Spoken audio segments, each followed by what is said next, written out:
When people ask me what I do, I generally describe myself as a forester. That's the simplest explanation, but in practice it's a bit more involved than that. We still use horses to extract timber in the UK. There's a very few people that do it. We can get in and out of sites which are very narrow, or steep or wet, where tractors would really struggle. We can go in amongst the trees and selectively thin out trees where tractors wouldn't be able to get in. The horses are very efficient. They can pull 5 to 10 tonnes of timber a day. Using horses in woodlands is much more sensitive than using machines. We cause a lot less ground damage.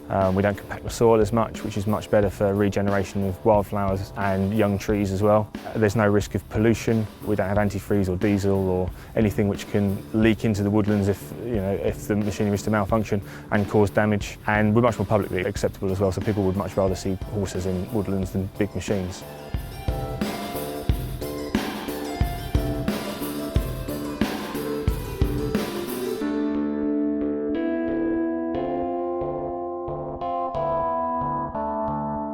In the summer, the horses also have to earn their keep as well. So whereas in traditional times the horses would have gone to work on the farm, we tend to use our horses for carriage work, for weddings and for demonstrations as well. So that's how they keep themselves viable in the summer.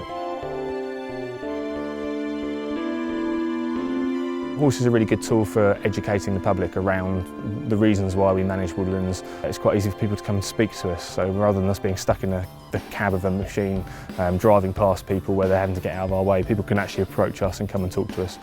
And that's perfect on a site like this at Highlands, where we work with Chelmsford City Council. I mean, every horse is different and they all work slightly differently. And Joe's just keen. He's very happy to stand and eat his hay, and I could leave him there and wander off and go and make myself a cup of tea and come back and he'll still be there. He's quite happy in the woods and he's quite happy eating his hay. But when he knows he's working, he really wants to go. If we've got a very busy, high energy site, lots of chainsaws, lots of people working alongside us, then we'll tend to use Roy because he takes that in his stride. He doesn't worry about that sort of thing too much. We just pick them accordingly.